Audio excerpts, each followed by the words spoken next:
आज के इस वीडियो में मैं लॉ का कोई नया कॉन्सेप्ट या फिर टॉपिक डिस्कस नहीं करूंगी। आज के वीडियो में मैं हरियाणा जुडिशियल सर्विस का इंग्लिश का क्वेश्चन पेपर डिस्कस करूंगी और उसमें से कुछ क्वेश्चंस सॉल्व करके दिखाऊंगी।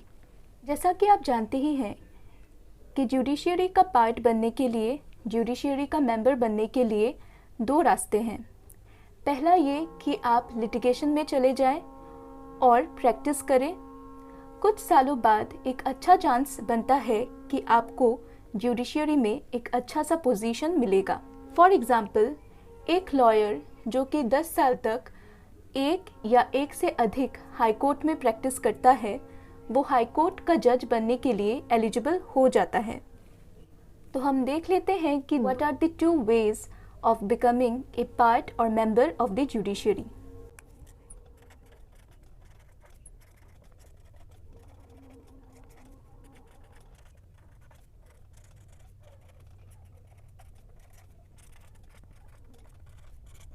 पहला रास्ता, जैसे कि मैंने आपको बताया, वो है लिटिगेशन।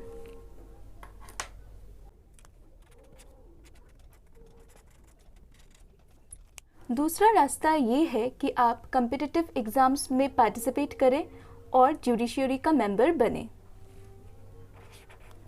तो सेकंड वे है through competitive exams.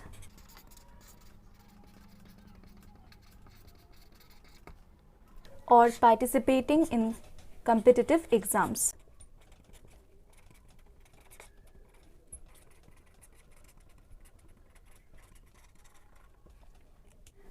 Fresh graduates lower judiciary के एग्ज़ाम्स में पार्टिसिपेट कर सकते हैं, जो कि आइदर स्टेट्स के पब्लिक सर्विस कमीशंस कंडक्ट कराते हैं या फिर हाई कोर्ट्स कंडक्ट कराते हैं।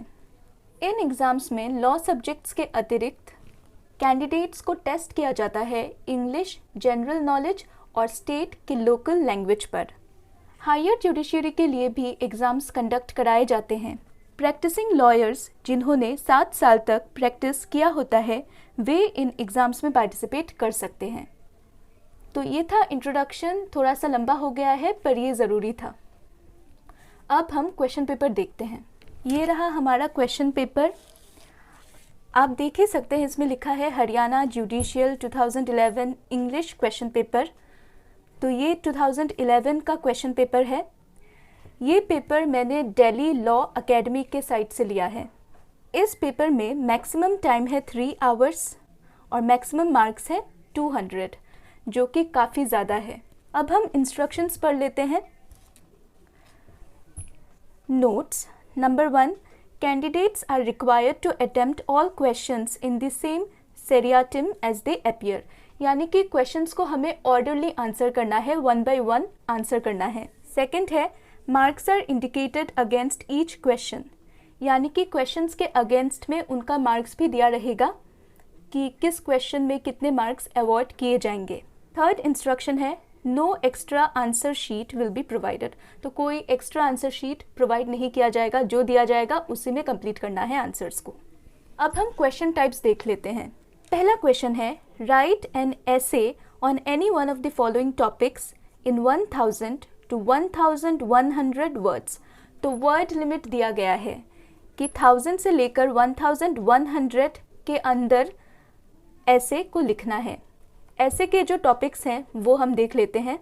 नंबर 1, मल्टीनेशनल कंपनीज, सेवियर्स और सेबोटर्स। ये पहला टॉपिक है। सेकेंड टॉपिक जिस पे आप लिख सकते हैं nuclear winter and its repercussions.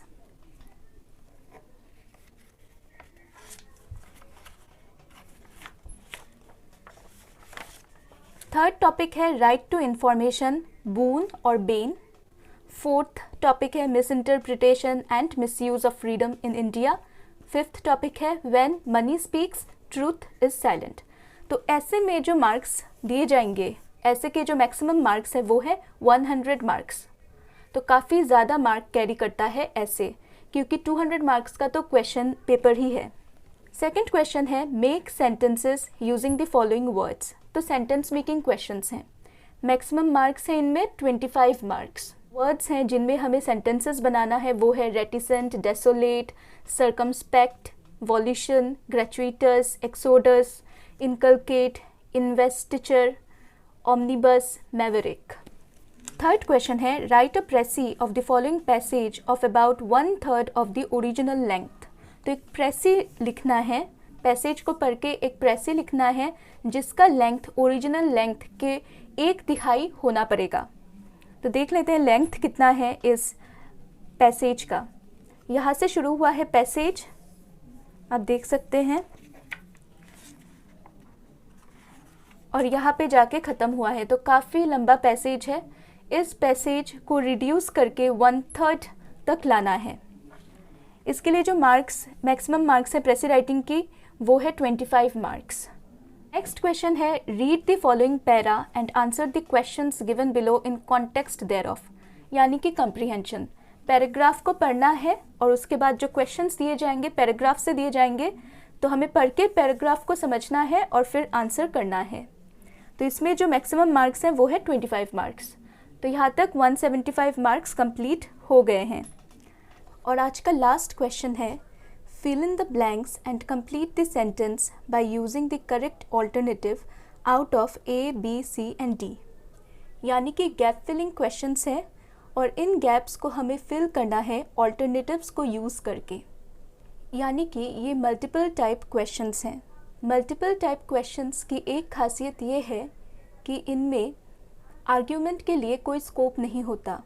Given options में से एक ही ऑप्शन करेक्ट होता है, पर कभी कभार ऐसा हो सकता है कि गिवन ऑल्टरनेटिव्स में से एक से ज़्यादा ऑप्शंस करेक्ट बैठ रहे हों। फॉर एग्ज़ाम्पल, एक क्वेश्चन में 2 ऑप्शंस करेक्ट बैठ रहे हैं, तो ऐसे केसेस में हमें उस ऑप्शन को टिक करना रहता है जो कि ज़्यादा एप्रोप्रिएट है। पर ऐसा भी हो सकता है कि 2 ऑप्शंस में से दोनों ही ऑप्शंस करेक्ट हों और हमें ये समझ में नहीं आ रहा हो कि कौन सा ज़्यादा एप्रोप्रिएट है। तो ऐसे केसेस में हमें क्वेश्चन को स्किप कर देना चाहिए अगर निगेटिव मार्किंग है तो। और अगर निगेटिव मार्किंग नहीं है तो हमें अटेम्प्ट करना चाहिए। कोई भी एक ऑप्शन हमें टिक कर देना चाहिए जो हमें करेक्ट लगता हो। अगर हमारा ऑप्शन आंसर की से मैच करता है तो हमें इसके मार्क्स अवॉइड कर दिए जाएंगे, और अगर हमारा ऑप्शन आंसर की से मैच नहीं करता फिर भी हमारे कोई मार्क्स तो नहीं कटेंगे। तो यहाँ पर हम सेफली अटेम्प्ट कर सकते हैं। आज के इस वीडियो में हम यही गैप फिलिंग क्वेश्चंस अटेम्प्ट करेंगे। पहला सेंटेंस है, they still think that women are inferior dash man. Options दिए गए हैं टू, देन, फ्रॉम, विथ। हमें मोस्ट एप्रोप्रिएट ऑप्शन को टिक करना है। स्टेटमेंट को हम पहले एक बार लिख लेते हैं। सेंटेंस को पढ़ के ही ऐसा लग रहा है कि यहाँ पर विमेन और मैन के बीच में कंपैरिजन हो रहा है। तो हम एक एक करके ऑप्शंस को गैप में भरकर देखते हैं। पहले हम विथ को यहाँ पर बिठाकर देखते हैं। They still think that women are inferior with man. तो ये ठीक नहीं लग रहा है क्योंकि यहाँ पर कंपैरिजन हो रहा है, और अगर हम विथ लगाएंगे तो ये कहीं से भी कंपैरिजन नहीं लगेगा। तो विथ यहाँ पर गलत ऑप्शन है। नेक्स्ट हम फ्रॉम को गैप में बिठाकर देखते हैं। They still think that women are inferior from man. ये भी ठीक नहीं लग रहा है, तो ये भी गलत ऑप्शन है। नेक्स्ट हम देन को यहाँ पर बिठाकर देखते हैं। They still think that women are inferior than man. Generally than comparatives के साथ यूज़ होता है। फॉर एग्ज़ाम्पल,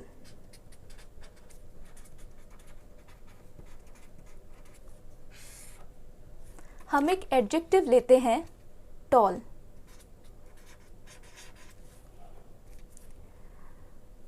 और इसकी कंपैरेटिव डिग्री होगी टॉलर। तो जैसे कि हम 2 लड़कों के हाइट्स को कंपेयर कर रहे हैं। Ram is taller than Shyam. तो यहाँ पर टॉलर के बाद देन आया है, यानी कि देन ने फॉलो किया है कंपैरेटिव एडजेक्टिव टॉलर को। नेक्स्ट और एक एग्जाम्पल लेकर हम देखते हैं। A football is bigger than a cricket ball.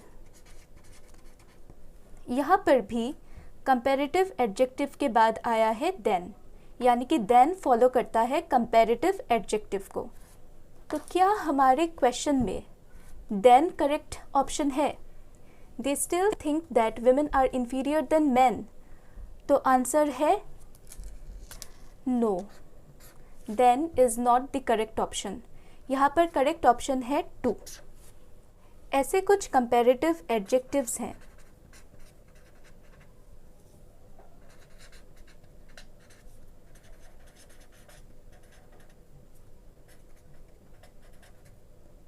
जैसे कि सीनियर, जूनियर,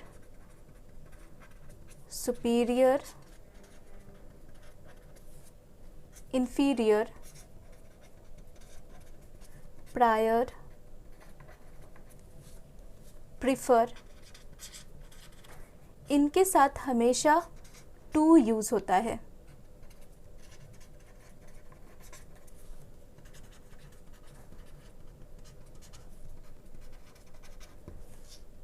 हमारा यहाँ पर करेक्ट ऑप्शन है to. They still think that women are inferior to men। अगला स्टेटमेंट है the river overflowed its dash and flooded the area। ऑप्शंस हैं edges, fronts, limits और banks। इसका करेक्ट ऑप्शन तो आपने गैस कर ही लिया होगा, मैं आपको बता ही देती हूँ। इसका करेक्ट ऑप्शन है बैंक्स। मॉनसून के सीज़न में न्यूज़ चैनल्स में ये सेंटेंस आपको बार बार सुनने को मिलता है, या फिर न्यूज़पेपर्स में भी ये सेंटेंस आपको बार बार देखने को मिलता है कि the river has overflowed its banks and flooded the entire area, या फिर the river has overflowed its banks and flooded all the fields. हम जान लेते हैं कि बैंक्स किसको कहते हैं। जैसे कि ये नदी है और ये है नदी के किनारे, यहाँ पर थोड़ा सा लैंड का एरिया है। जब पानी यहाँ से बहना शुरू हो जाता है, उसी को कहते हैं कि रिवर ने अपने बैंक्स को ओवरफ्लो कर लिया है। रिवर का अपने बैंक्स को ओवरफ्लो करने का मतलब है रिवर्स का अपने किनारों पर बहना। अगला स्टेटमेंट है His father-in-law dash him up in business। Options है put, made, set और built। आपने कई बार सेटअप शब्द सुना होगा।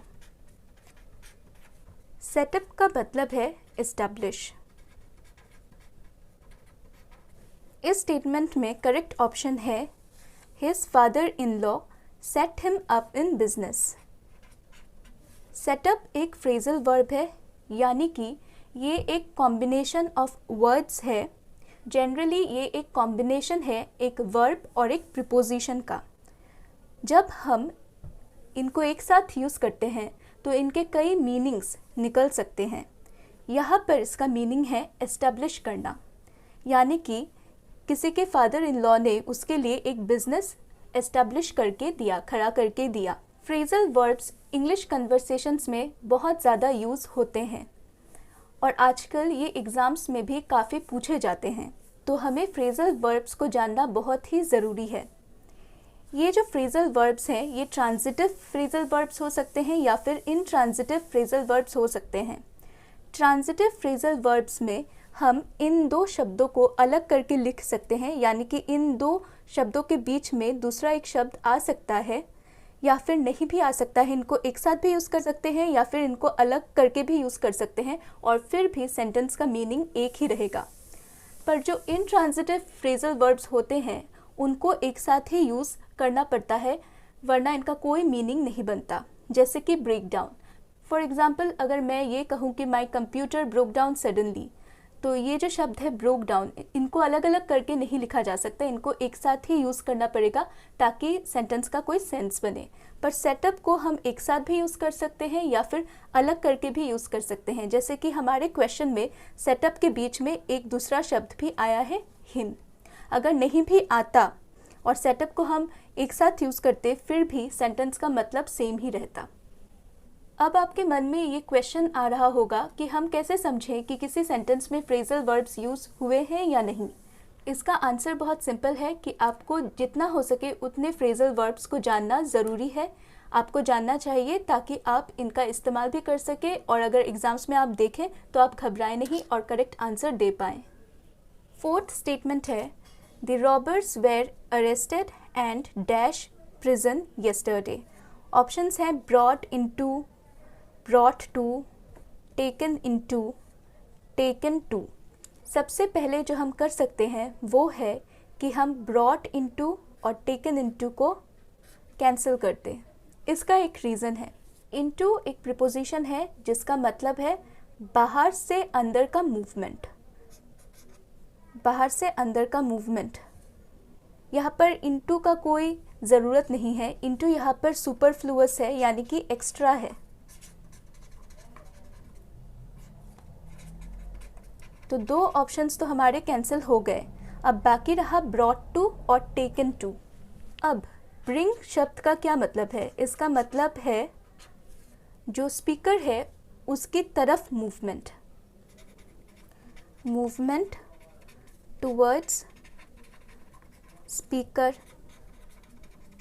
जो स्पीकर है यानी कि जो बात कर रहा है उसकी तरफ जो मूवमेंट है उसको ब्रिंग से समझाया जाएगा। और टेकन स्पीकर से अवे जो मूवमेंट है, स्पीकर से दूर जो मूवमेंट है उससे टेकन से समझाया जाएगा। सॉरी, टेकन नहीं, टेक मतलब मूवमेंट अवे फ्रॉम स्पीकर।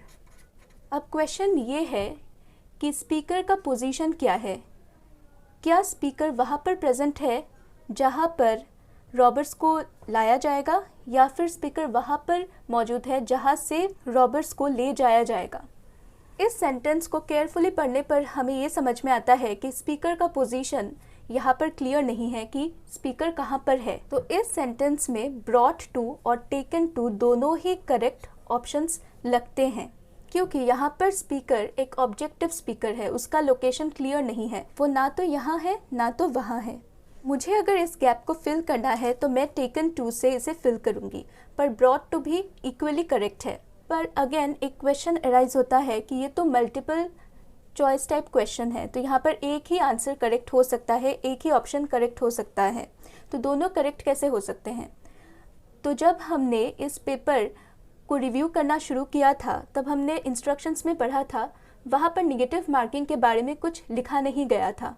तो यहाँ पर हम सेफली कोई सा भी ऑप्शन टिक कर सकते हैं, पर अगर निगेटिव मार्किंग होता इस पेपर के लिए तो मैं इस क्वेश्चन को स्किप कर देती। स्टेटमेंट नंबर 5 है, we had a dash of warm weather in February. Options हैं टाइम, स्पेल, लेंथ और फेज। इस स्टेटमेंट में एक क्लू दिया हुआ है। क्लू यहाँ पर है फेब्रुअरी। फेब्रुअरी क्लू इसलिए है क्योंकि फेब्रुअरी एक बहुत ही छोटा सा टाइम पीरियड डिनोट करता है। इस सेंटेंस को पढ़ के हमें ये समझ में आता है कि स्पीकर ये कहना चाहता है कि उन्होंने एक बहुत ही छोटे से पीरियड के लिए वार्म वेदर को एक्सपीरियंस किया। तो हम एक एक करके ऑप्शंस गैप में भर के देखते हैं। We had a phase of warm weather, तो फेज जो शब्द है इसका मतलब है स्टेज, तो ये ठीक नहीं बैठ रहा, तो इसको हम क्रॉस मार्क कर देते हैं। नेक्स्ट है we had a length of warm weather, time को बिठाकर देखते हैं, we had a time of warm weather in February. और जो लास्ट बाकी रह गया है, we had a spell of warm weather in February. तो मोस्ट अप्रोप्रिएट यहाँ पर है स्पेल, क्योंकि स्पेल जो शब्द है वो डिनोट करता है ए शॉर्ट पीरियड।